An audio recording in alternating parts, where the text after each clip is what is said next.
King Diamond, welcome to BraveWords Streaming for Vengeance. Legendary members, thank Thank you you. so much. Thank you so much.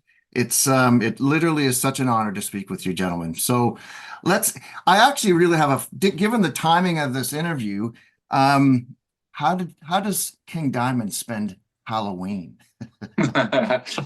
Playing a metal show, of course. Yeah. Of course, we played Boston last night. Great audience, great follow-up. That was just amazing. Great audience, had a great time. Great night. Now you must be pinching yourself that like you're bringing this to the biggest stages ever in your career. You probably thought at one point in time, like, this is done. Like the band's done, my history, and then it just gets bigger than ever. How do you deal with that? Well, I don't. You should answer that question. Yeah, I mean, you've been around from the start. Yeah, just follow the flow, I believe, I mean, when we came over here, the first tour back in '86, some of the places we played back then were just small local, bars and clubs, actually. There were a few of those, and then it actually has been growing for all those years, except for the very early, I believe, 2000s, Right, when like right. metal was like not very big at all. We played some weird places back then too, but after that, and actually after, I would say 2012, after King had his surgery and everything, and we started to play a lot of festivals, the whole thing with King Diamond have just got a lot bigger since then, so it's about 12 years back. It has, been growing quite a bit, I must say, so yeah, I'm amazed by that. We can only thank our fans for that. You can only be grateful. Yeah. Yeah, no, absolutely. See, there's no real theory why all the planets have aligned again. I mean, you tell me. Yeah. I just think I'm so happy for you. Like I Thank you. truly am. I agree. It's unbelievable. And I find these days there's almost no need for new music. It's like all these generations of fans that were not around when you guys were doing any records, right? So you really can do whatever you want on stage. Really, I mean, and anyway, I mean, the old fans, that been following us for almost 40 years now, they don't care really about the new songs, even though, of course, it's interesting for them to hear new stuff. But they mainly want to hear the classics. And we play a lot of the classics live too, of course, because we have to do that.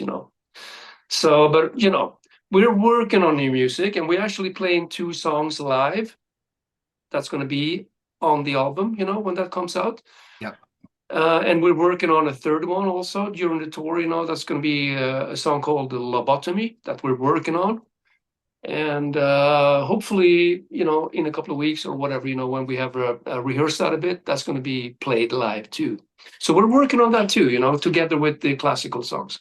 But I must say, though, even though, of course, when we play Abigail, people go crazy, but the reception of the new songs have been very, very good. Yeah, yeah. People seem to really be interested in hearing new music too. Yeah, so that's really nice. Can you please describe a writing session with King Diamond? Working with that mind. All right. I would say, when I write my songs, I don't really have any, ideas for the vocal melodies in mind, because I leave that to King totally. And I just, write the music, send it to King, and then, give him time to work on melodies and lyrics and all that, And when he writes his part of the music, he sends it to me with like a demo guitar, keyboards, drum machine, and I'll put some real guitars on there, and then he puts everything in the right sequence depending on what's happening in the story, which is really important. And once we have like a clear structure of the song, we send it out to the other musicians in the band, Matt, Pontus, and Mike, and they put their things on it, And once King is done with the vocals, it might be some changes, on the rhythm guitars or even the bass playing and stuff, to adapt to whatever King is doing. So it's a long process, but I think it's very creative to do it this way too. Now, the last time I saw you perform live was actually at Summer Breeze in Germany. All And right. it's this spectacle, bigger than the clubs you're doing, obviously. But tell me about the prep and the vision and to try to make it one of the craziest, scariest events to match the music. Or can I Pontus? say, we just try to, Yeah, I mean, we this stage set, I think, it comes to a very large part from King's own head, and incorporates things from the storyline of the upcoming album or albums. I mean, it's just. Well, it's a fun spectacle to watch. I think a lot of stuff going on. We deliver the music, and King and the setting, and Jody, of course, brings all the acting, and there's a lot of stuff going on. and the story and the stage set is kind of evolving around a thing called St. Lucifer's Hospital, which, where everything happens, crazy stuff, And King was actually down at an asylum outside Philadelphia called Penhurst a few Okay. days ago to shoot parts of the video that's coming up, in a couple of weeks, I believe. So we did some video shooting at their grand rehearsal in Dallas right before the tour, and now they did some shootings at this asylum, that's going to be in the video as well, for a song called Spider Lily. Oh, So nice. yeah, man, it's going to be crazy. I mean, so the whole stage kit is like, St. Lucifer's Hospital. Well, it's like Satan's playground, right? Can you, like, this ain't your first rodeo. Tell me a spectacle live that really just caught you, like King Diamond catches me live. Like a band that you saw live that went, whoa. Hmm. Every time I've seen Rush. Yeah. Oh, man, nowadays I'm not super impressed by a lot of bands, the older you get kind of thing. But Yeah. if you look back to things when you were younger, if you look back a bit, when I watched, for example, Black Sabbath the first time, or AC/DC the first time with Bon Scott, Black Sabbath with Ozzy Osbourne, things like that, that you remember from the younger days, that's still, Yeah. in my mind, And to me, I mean, some of my most memorable concert memories are I mean, small clubs where you get really close to the people performing, and so. Pontus, a couple of blocks from here is the warehouse where Rush auditioned Neil Peart. Okay. I'm just outside of Toronto. It's a place called Pickering. You can Google it. I'm not, Okay. but yeah. So, and I'm a huge Rush fan, obviously. Wow, cool, amazing. Cool. Um, let's see here. I'm a little scattered only because I was expecting one, not two, but this is a Sorry. bonus, so it's all good. It's all good. But Andy, can I ask you about an era outside of King, and your dealings with Mr. Schuldner, Chuck? Yeah. That was I think it was back in 92. And, Chuck has always been a fan of us.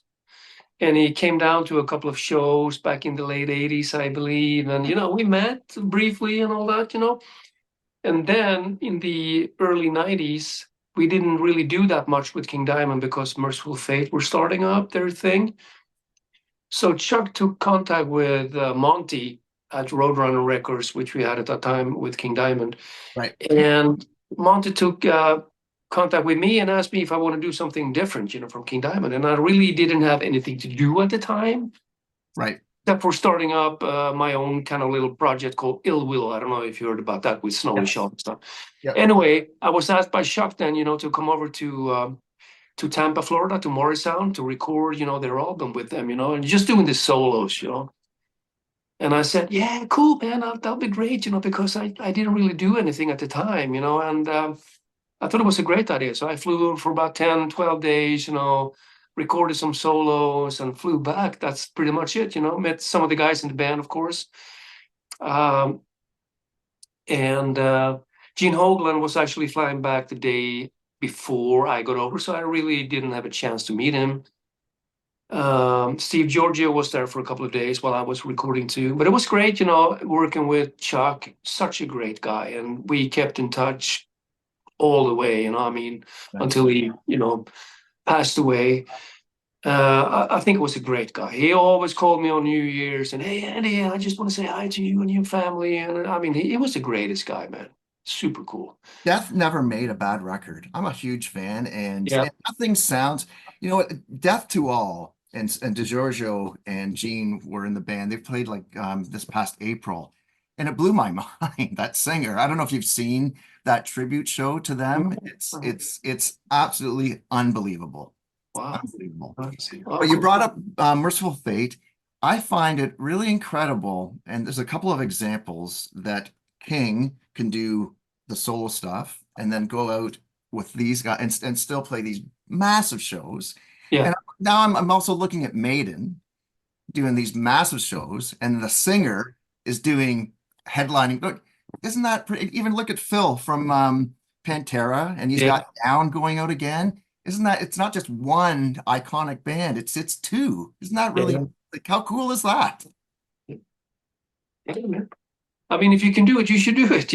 That's awesome. Absolutely. Do you have a couple more minutes? Do you guys have a couple more minutes? Yeah, sure. Fine.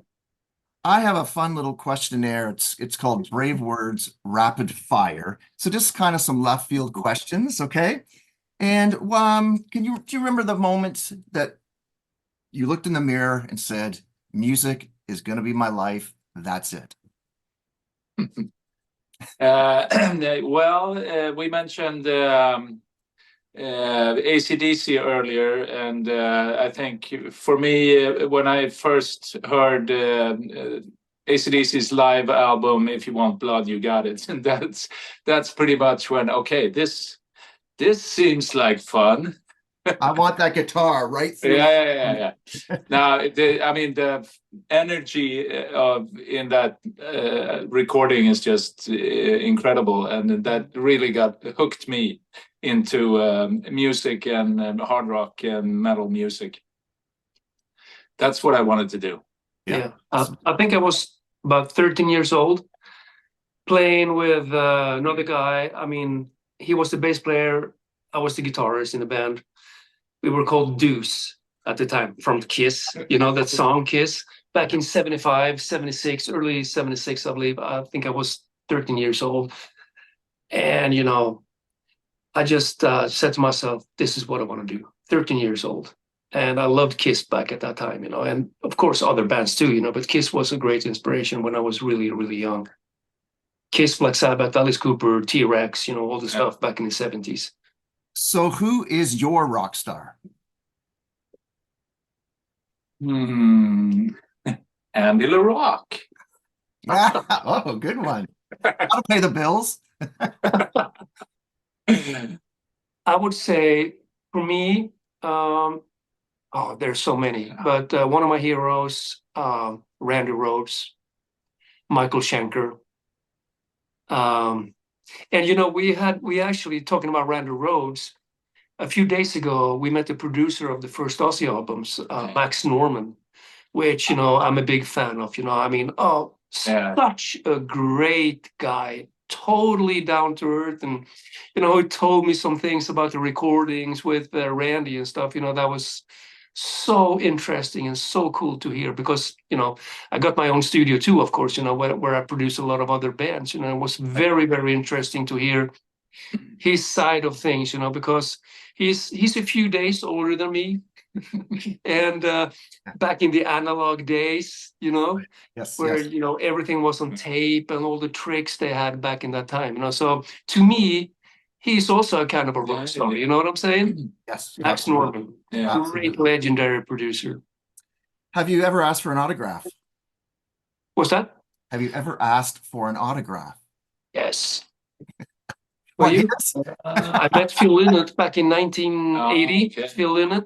Yeah, I was like 17 or 18, something like that, and met Phil Lynott, and it's like, wow, I gotta do that. I got his autograph. I was a big Thin Lizzy fan back then. That's amazing, actually, because not too Uh, many people. I'm in my late 50s, so I never saw Phil from live. But whenever I hear stories of people actually meeting and seeing Thin Lizzy, they just like lose their minds. So, Yeah, yeah, great band. yeah, really. uh, what do you think about this vinyl craze? And do you remember buying your first piece of vinyl? And what was it? My first vinyl was Kiss Love Gun. Okay.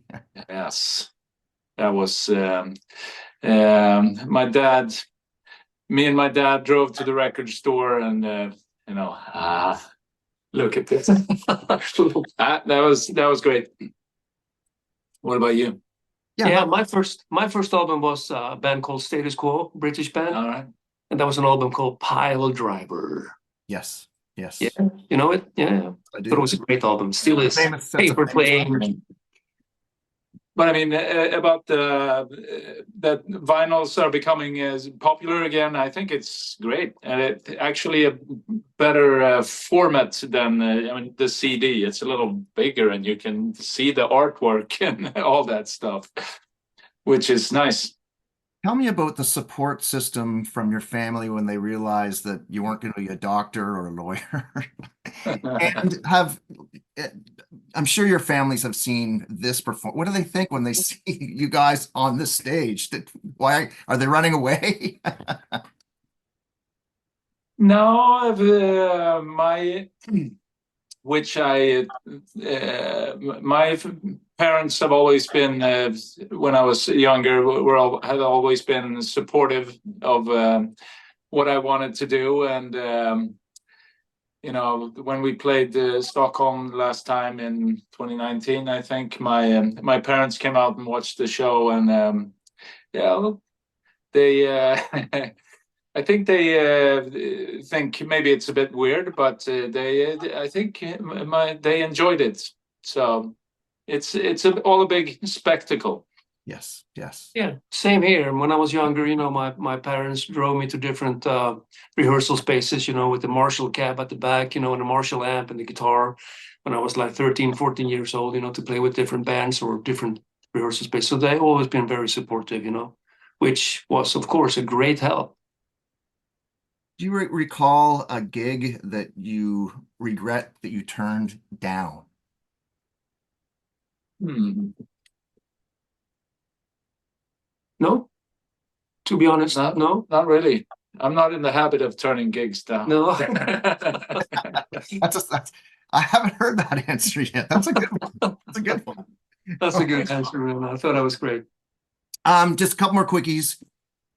We know the icons. You're one of them, Metallica, Maiden, Priest, and King Diamond.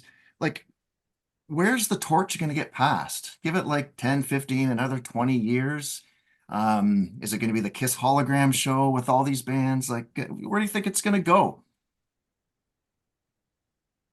I mean, there are a few years ago, like Sabbath called it quits, and I mean, it's gonna evolve. And I think it's hard to know now what bands are going to be like the icons in 5, 10 years. But there are bands coming from underneath, filling up. I think. Yeah, it's a tricky question. I mean, Yeah. And I hope it's not gonna go to where it's the hologram shows are taking over. That's a fun thing, but I have a hard time believing that can replace a real live show. Yeah. And this is directed to you, Andy. Sonic Train, you obviously see a lot of new bands. Anything that you see would maybe replace Metallica in 10 years, or are you seeing a lot of nice talent come through your studio? I do. I really do. There are a lot of bands actually.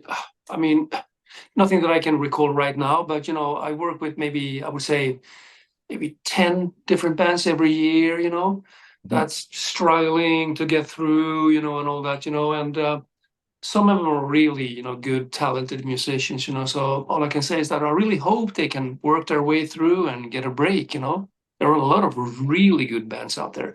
It's just a matter of getting the right deal, the right contacts, you know, to get through, you know, because there are a lot of bands out there, that's for sure, you know. So what I can do in the studio is just I try to give them the best possible, you know, tools, you know, and a good sound, you know, and try to help them in every way I can, you know, to make them, you know, get through, you know. A lot of great talents out there, you know, for sure. How did they get over the intimidation factor meeting you? That's usually not a problem. You know, they sometimes, you know, they think it's, oh man, how's that going to be meeting, you know, Andy in the studio and all that, you know, but after just a few minutes, you know, they will realize that, you know, it's a very cool, you know, laid back environment to work in, you know, and they realize that, you know, I'm not like, you know, No, it's a reflection of your demeanor because I've met you a couple of times and it's you're yeah. a wonderful soul. Yeah, no, who else I to just meet? try to take care of them in the best possible way, you know, to make them feel comfortable, you know, and that's usually, you know, how it works out, you know. So yeah, that's usually not a problem. That's cool. Aside from your passport, your phone, what do you always travel with? Wow. My credit card. Yeah, good. That could be on Exactly. your phone though these days, right? Yeah. True. Yeah. Well, Always Hmm. travel with. I don't really have any special stuff that I always have to bring with me. Maybe a power adapter. Yeah. The right one for the right country. Yeah, kind of. Well, Yeah. yeah. So you're sitting at a bar and there's an empty stool beside you. Who would you like to sit in it? Oh. My wife went on tour. Yeah. Good one. I'll go She's for gonna that see too. this.